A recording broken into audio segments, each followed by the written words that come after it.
left at material social facts. Let us continue from there only. क्या क्या examples हमने पढ़ी थी? पॉपुलेशन डेंसिटी हो गया, लॉ एंड लीगल कोड्स हो गया, आर्किटेक्चर हो गया, कम्युनिकेशन सिस्टम्स,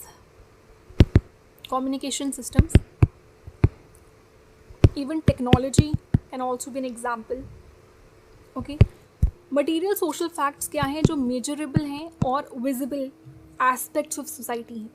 ठीक है, ये हम कंप्लीट कर चुके हैं, इसमें इतना कुछ नहीं है. Collective conscience, I hope I have explained it.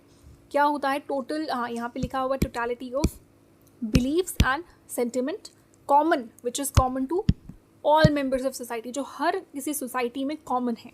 ठीक है, और यही चीज़ है जो एक मॉरल फोर्स की तरह एक्ट कर रही है, क्योंकि सबका मानना एक है, सबका बिलीफ एक है. ठीक है, नेक्स्ट दैट टॉपिक इज़, दो तरीके हैं जब हमें ना सोशल फैक्ट्स को समझाना होता है. तो देयर आर टू वेज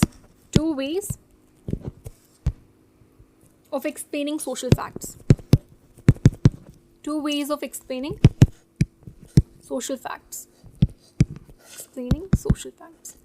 वो दो वेज क्या है? पहला,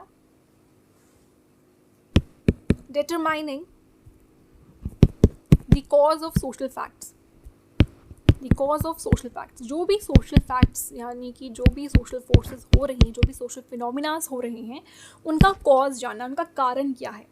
ठीक है, क्योंकि एमाइल डर्कहाइम का मानना था जो कॉज ऑफ सोशल फैक्ट है, कोई इवेंट हो रहा है, कोई फिनोमिना हो रहा है, कोई सोशल फोर्सेस हैं, उसका जो कारण है, उसका जो कॉज है, वो दूसरे सोशल फैक्ट में लाई करता है.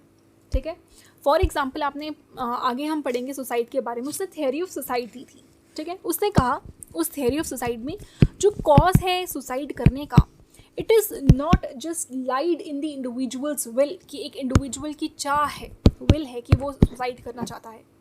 ठीक है, तो एक लौता रीज़न सिर्फ ये नहीं है कि इंसान जो है वो उसकी चाह है, वो उसकी विल है कि वो सुसाइड करना चाहता है.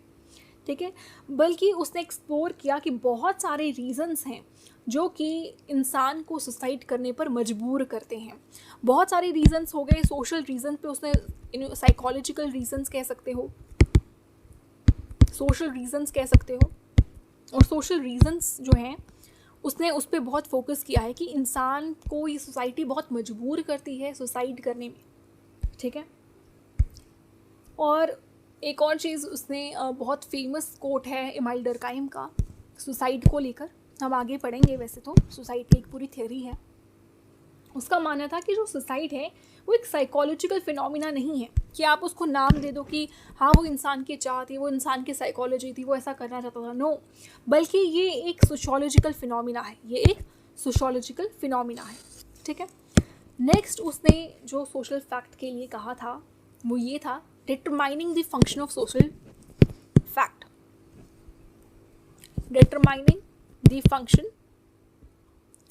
फैक्ट. किसी भी सोशल फैक्ट का फंक्शन को डिटरमाइन करना इज़ वेरी इंपॉर्टेंट. यानी कि उसका मानना था कि सोशल फैक्ट्स ना कुछ फंक्शंस परफॉर्म करती है जो कि बहुत ज़रूरी हैं सोसाइटी के लिए. कुछ फंक्शंस को परफॉर्म करती हैं जो कि प्री रेक्विजिट्स हैं सोसाइटी की. ठीक है, which are the prerequisites of society. Prerequisites means preconditions जो हमारी सोसाइटी की हैं. और उसने कहा सबसे ज़्यादा ज़रूरी जो है उसमें से, उस फंक्शन में से है सोशल ऑर्डर को मेंटेन करना. सोशल ऑर्डर को मेंटेनेंस की बात की है उसने, और सबसे ज़रूरी उसने इसे माना है. And according to him, collective conscience is the social fact which maintains the social order. हम पहले भी बात कर चुके हैं कि कलेक्टिव कंसाइंस होगा तो सोशल ऑर्डर ज़्यादा मेंटेन रहेगा, क्योंकि सब उसी बात में मानते हैं. अगर सब की इस बात में राय है कि ट्रैफिक लाइट्स को हमें ओबे करना चाहिए, तभी जब सब मान रहे हैं, सबका कॉमन बिलीफ है, तो वो उस चीज़ का सोशल मतलब वो चीज़ ज़्यादा बेहतर तरीके से निभाई जाएगी. हर कोई उसी चीज़ को मान रहा है, तो that is it is maintaining a social order. लेकिन यहाँ पर अगर इंडिविजुअल एक दूसरे से मुत्तफ़िक ही नहीं है, एक दूसरे से मान ही नहीं रहे हैं, एक दूसरे की बात को बिलीव ही नहीं कर रहे हैं, कह रहे नहीं मैं तो गाड़ी आगे लेकर जाऊँगा, मैं तो ग्रीन पे भी चलूँगा और रेड पे भी चलूँगा, सब पे चलूँगा, स्टॉप हो गो हो सब पे चलूँगा. ठीक है, लेकिन जब सबका मानना है we all have to stop when the traffic light is on red colour, we all will stop, तो फिर वो आपस में जब एक आप कह सकते हो ना यूनिटी है, तो वो सोसाइटी को ज़्यादा एक ऑर्डर वाली सोसाइटी बना देती है, क्योंकि सब उसी चीज़ को मान रहे हैं, ठीक है। Now next topic is rules of social facts. कुछ रूल्स हैं, rules of social fact, okay. देखिए, हमने एक बुक को पहले भी डिस्कस किया था जो कि थी रूल्स ऑफ सोशियोलॉजिकल मेथड, जो 1985 में ये बुक लिखी हुई है, ठीक है। बहुत ही इंपॉर्टेंट बुक है। डरकाइम ने इस्टेब्लिश किया था इसमें। डरकाइम ने क्या चीज़ इस्टेब्लिश की इसमें?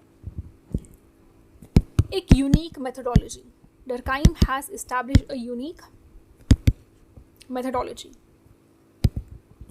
ठीक है, in the field of sociology. और उसने डेवलप किए सर्टेन रूल्स को, कुछ रूल्स की बात की है। क्यों रूल्स उसने बनाए? ताकि वो सोशल फैक्ट्स को एनालाइज कर सकें, ठीक है। क्या रूल्स हैं? रूल्स ऑफ ऑब्जर्वेशन है, rules of observation, rules of classification, ध्यान से लिखिएगा, rules of observation, rules of classification and rules of distinction, ठीक है। Then comes rules of explanation, okay. अब हम one by one we will understand in detail what does it mean, ठीक है, क्या डरकाइम का मानना है इन रूल्स से, ठीक है। When comes rules of observation, social facts को वो दर्शा रहा है एक रूल से, जो कि है रूल ऑफ ऑब्जर्वेशन। क्या मतलब है उसका, ठीक है। ये सब कुछ जो हम पढ़ रहे हैं ना बेटा, we are studying in context of social facts. Even जो भी हम रूल्स पढ़ रहे हैं, हाँ, बुक इसकी डेफिनेटली जो बुक है रूल्स ऑफ सोशियोलॉजिकल मेथड, वहाँ पर उसने इस मेथडोलॉजी को डेवलप किया है, but we are studying in the context of social facts, क्योंकि उसने ये जो रूल्स हैं, जो ये रूल्स निकाले हैं, वो सोशल फैक्ट्स को एनालाइज करने के लिए निकाले हैं, ठीक है। Now rules of observation, what does this mean? Social facts should be studied social facts should be studied as things. Social facts को आप चीज़ों की तरह पढ़ो। चीज़ें इनएनिमेट होती हैं, ठीक है, जो भी इनएनिमेट है, जिनमें जान नहीं है, उन चीज़ों की तरह पढ़ो, जो कि हमें हेल्प कराएगी सोशियोलॉजी को पढ़ने में, जो हमें डेफिनेट रियलिटी को समझने में हेल्प करेगी। डेफिनेट रियलिटी क्या है उसको समझने में हमें थिंग्स हेल्प करेंगी, क्योंकि हमें एब्स्ट्रैक्ट फिनोमिना को नहीं जानना है, हमें डेफिनेट रियलिटी को जानना है, और हमें सोशल फैक्ट्स को थिंग्स की तरह पढ़ना होगा, तब हम डेफिनेट रियलिटी को समझ पाएंगे। डरकाइम ने रिप्रेजेंटेशन को कलेक्टिव रिप्रेजेंटेशन कहा, in the form of different types of symbols which denotes different types of social facts. Representation को उसने कलेक्टिव रिप्रेजेंटेशन कहा, जो कि हमें डिफरेंट सोशल फैक्ट्स के सिंबल्स को समझने में हेल्प आउट करेगा, ठीक है। जितने भी आपके सिंबल्स हैं ना, अलग अलग तरह के सिंबल्स हैं, ठीक है, वो अलग अलग सिंबल्स अलग अलग तरह के सोशल फैक्ट्स को डिनोट करता है। अलग अलग सिंबल्स जो हैं, ठीक है, सोसाइटी में अलग अलग सिंबल्स हैं। अलग अलग सिंबल क्या दिखा रहा है? वो अलग तरह के, अलग टाइप ऑफ सोसाइटी को दर्शा रहा है, अलग तरह के सोशल फैक्ट्स को दर्शा रहा है। ये अलग है, ये दूसरी टाइप है, सेकंड टाइप कह सकते हो। ये एक और नेक्स्ट सिंबल, कोई और सिंबल है, वो थर्ड टाइप को दर्शा रहा है, ठीक है। That is rules of observation. आप ऑब्जर्व करो, हर एक सिंबल हर एक अलग चीज़ को दर्शा रहा है, सिंपल सी बात है। Then comes rules of classification. Rules of classification क्या होता है कि कोई भी सोशल फैक्ट ना यूनिक नहीं होता है। आपको भी पता होगा, no social fact is not, no social fact is unique. Every social fact is not unique. कोई भी सोशल फैक्ट जो है वो यूनिक नहीं होता, but it is a part of broader classification. और फिर जो डरकाइम है वो आइडेंटिफाई करता है अलग अलग टाइप्स को ऑफ सोशल फैक्ट्स, ठीक है। क्लासिफिकेशन में ना उसने सोशल टाइप्स को अलग अलग तरीके से क्लासीफाई किया, जैसे कि उसने स्ट्रक्चरल फैक्ट के बारे में बताया, इंस्टीट्यूशनल सोशल फैक्ट के बारे में बताया,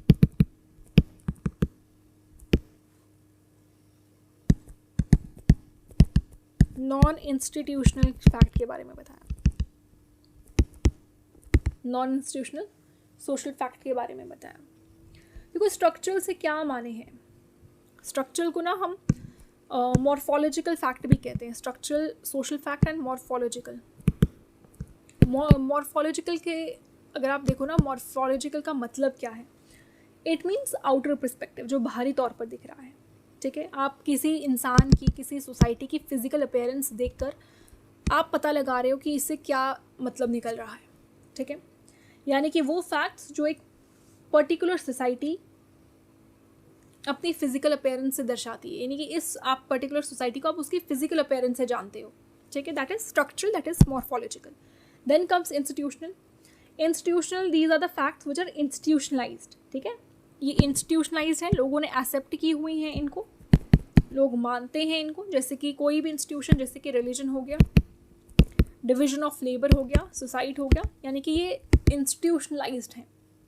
ठीक है, लोग इन्हें एक्सेप्ट करते हैं, मानते हैं। और एग्जाम्पल्स क्या हैं, आप डिवीजन ऑफ लेबर देख लो, आप रिलीजन देख लो, लोग इन्हें एक्सेप्ट करते हैं और इस चीज़ को कंसिडर भी करते हैं। नॉन इंस्टीट्यूशनलाइज्ड सोशल फैक्ट्स क्या हो गया, ये वो फैक्ट्स हैं जो still not, which are not accepted by people.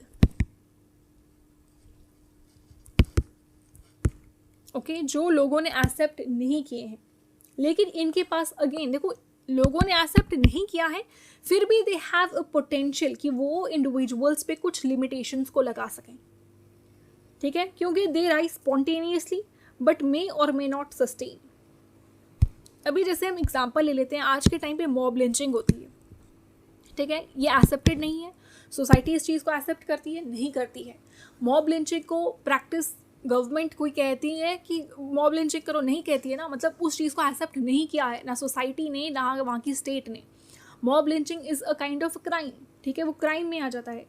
और मॉब लिंचिंग देख लो आप, वैंडलिज्म देख लो, ये सब क्या, ये नेगेटिव एस्पेक्ट्स हैं सोसाइटी के, और इन्हें सोसाइटी ने एक्सेप्ट भी नहीं किया, बट ये फिर भी हो रही हैं।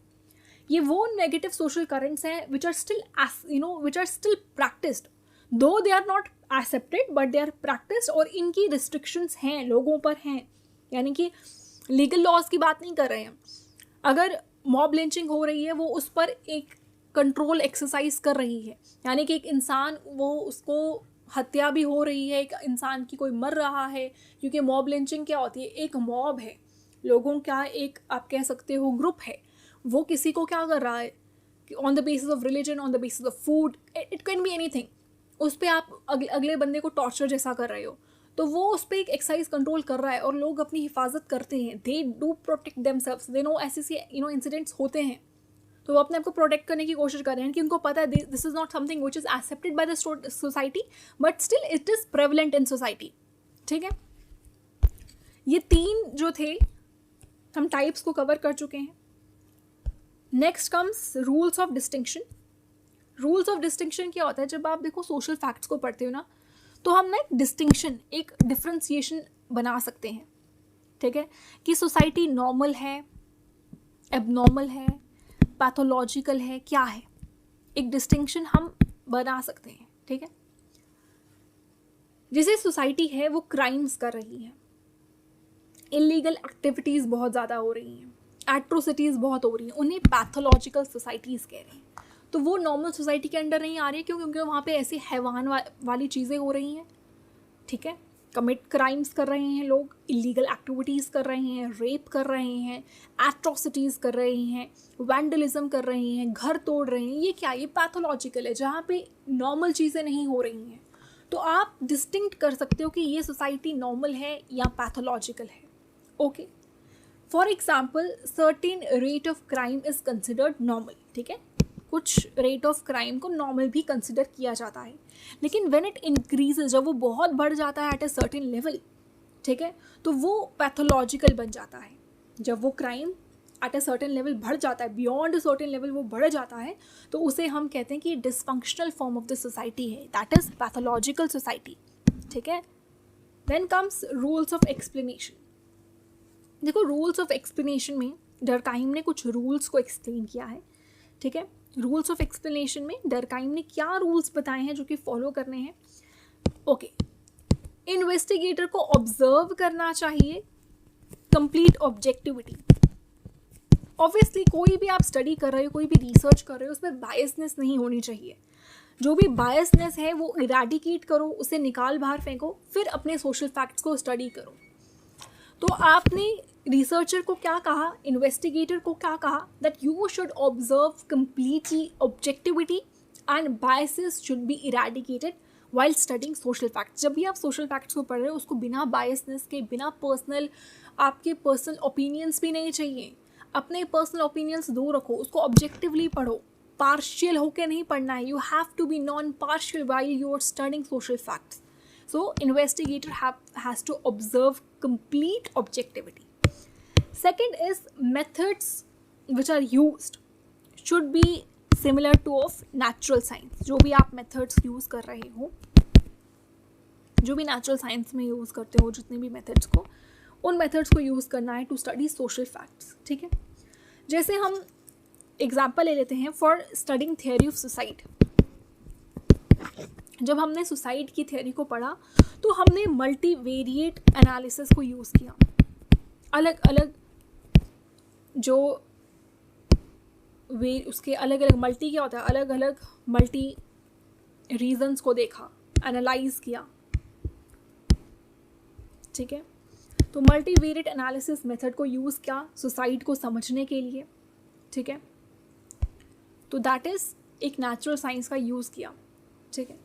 Then comes the explanation of social facts must create general theories, ठीक है। जो भी आप एक्सप्लेनेशन सोशल फैक्ट्स की दे रहे हो वो जनरल थेरीज को क्रिएट करनी चाहिए, ठीक है। वो एक इंडिविजुअल इंसान का जो एक इंडिविजुअल टाइप है या एक इंडिविजुअल तौर से आप सोसाइटी को पढ़ रहे हो इंडिविजुअली, वो नहीं चाहिए। उसे चाहिए कि आप ऐसी थेरी सोसाइटी सोशल फैक्ट्स को सोसाइटी को पढ़ो और एक जनरल थेरी को क्रिएट करो, ठीक है। और एक कॉजल फंक्शनल थ्योरी को प्रपोज करो। कॉजल हमने पीछे 2 डिटरमाइन पढ़ चुके हैं कि 2 डिटरमाइन करने के सोसाइटी को तरीके क्या हैं, 2 ways of determining the society. एक था उसका कॉज समझना, एक था फंक्शन। तो वही है कि जब आपने एक जनरल थ्योरी को क्रिएट किया ना, फिर आपको क्या प्रपोज करनी है, कॉजल फंक्शनल थ्योरी, ताकि आप सोसाइटी को एनालाइज कर सको, ठीक है। ये था हमारा सोशल फैक्ट्स पूरा कंप्लीट हो जाता है, ठीक है। We have completed social facts properly, okay. Rules of social fact भी हम कंप्लीट कर चुके हैं। 2 ways of explaining social facts we have completed, rules of sociological method, material social facts and non-material social facts, everything we have completed. Now one thing which is left is criticism. क्या criticism रहता है social facts का, okay? Criticism of social facts. This is the last topic of social facts, okay? Now एक thinker है हाइडेलमैन करके नाम है, हाइडेलमैन। सो हाइडेलमैन का मानना था, हाइडेलमैन कंसिडर्ड कि डर्काइम ना बहुत ज़्यादा सोसाइटी की मेकिंग से कंसर्न है, कि सोसाइटी कैसे बनती है, सोसाइटी कैसे बनती है। He is concerned with that a lot, okay. यानी कि वो एक प्रॉपर मेथडोलॉजी को डिस्क्राइब नहीं कर रहा है, बार बार किस बात पे कंसर्न है, about making of a society. तो ये क्रिटिसिज्म है, ठीक है। यानी कि सोसाइटी के सोशल फैक्ट्स पढ़ो, सोसाइटी को समझो, सोसाइटी को एनालाइज करो। तो ये हाइडेलमैन का मानना है क्रिटिसिज्म, यानी कि जो क्रिटिसाइज किया है वो हाइडेलमैन का है, हम नहीं कह रहे, हाइडेलमैन कर रहा है, ठीक है। नेक्स्ट है कि उसने ना यूनिवर्सल और जनरल थ्योरीज पे बहुत ज़्यादा फोकस किया है, यूनिवर्सल और जनरल थ्योरीज पे एक्सट्रीम फोकस, यानी कि which is common to everyone, general theories. अब रॉबर्ट मर्टन कहता है, रॉबर्ट मर्टन ने यहाँ पर कहा है कि उसकी जो थ्योरीज हैं वो बहुत यूनिवर्सल और जनरल थ्योरीज हैं, ठीक है। और इसका कोई प्रैक्टिकल सिग्निफिकेंस नहीं है, इन चीज़ों का मुझे एक प्रैक्टिकल सिग्निफिकेंस बता दो, रॉबर्ट मर्टन का कहना है, ठीक है। रॉबर्ट मर्टन का हम आगे पढ़ेंगे, उसने ना एक मिडिल रेंज थ्योरी करके दी थी, MRT कहेंगे, रॉबर्ट मर्टन करके नाम है उस थिंकर का, ठीक है। तो रॉबर्ट मर्टन ने कहा कि उसकी थ्योरीज बहुत यूनिवर्सल हैं, जनरल थ्योरीज हैं, लेकिन उनका कोई प्रैक्टिकल सिग्निफिकेंस नहीं है। There is no practical significance of these theories, whatever he is making the theories. बल्कि अगर आपको सोसाइटी को समझना है तो आप MRT थ्योरी का यूज़ करो, आप मिडिल रेंज थ्योरी का यूज़ करो, जहाँ पे आप माइक्रो प्लस मैक्रो सोसाइटी को स्टडी करते हो। रॉबर्ट मर्टन को हम ऑब्वियसली फर्दर डिटेल में एक्सप्लेन करेंगे, बट अभी आप जस्ट इस पॉइंट को, एक क्रिटिसिज्म को समझो रॉबर्ट मर्टन ने क्या कहा था। ठीक है, next come Stephen Lukes. Stephen Lukes करके एक इंसान है, ठीक है, इसने एक बुक लिखी और उस बुक में उसने कहा कि डर्काइम ने ना एम्पेरिसिज्म को बहुत ज़्यादा ग्लोरीफाई किया। आप भी देखोगे कि बार बार वो नेचुरल साइंस की बात कर रहा है। एम्पेरिसिज्म क्या होता है? किसी भी चीज़ की साइंटिफिक ऑब्जर्वेशन करना, और उसने सोशियोलॉजी को एक साइंटिफिक डिसिप्लिन ही कहा है डर्काइम ने। ठीक है, तो स्टीफन ल्यूक्स कहता है कि उसने सोसाइटी को हद से ज़्यादा ग्लोरीफाई कर दिया है एक एम्पेरिसिज्म से, यानी कि एक्सपेरिमेंटल ऑब्जर्वेशन से ही सोसाइटी को ग्लोरीफाई कर दिया है। ठीक है, और मॉरलिज्म से। और उसने एक इंडिविजुअल, हमने भी देखा कि उसने इंडिविजुअल को बार बार निगलेक्ट किया है, इंडिविजुअल के इमोशंस को, ठीक है, इंडिविजुअल की सब्जेक्टिविटी को, इंडिविजुअल की मीनिंग्स को, इंडिविजुअल के इमोशंस को, या फिर इंडिविजुअल सब्जेक्टिविटी, इन सबको निगलेक्ट किया है। तो स्टीफन ल्यूक्स अपनी किताब पावर रेडिकल व्यू 1974 में वो ये बुक लिखता है, पावर रेडिकल व्यू। और उसमें कहता है कि एम्पेरिसिज्म को बहुत ज़्यादा अगर किसी ने ग्लोरीफाई किया है तो वो डर्काइम है, और डर्काइम ने इन चीज़ों के जो कि बहुत इंपॉर्टेंट है, individual meanings, individual emotion, individual subjectivity, इन सब चीज़ों को निगलेक्ट किया है। ठीक है, तो I think that's all for today. We have completed with the criticism as well, and in the next lecture we will try to complete the next theory, which is the theory of religion. Okay, thank you. That's all for today.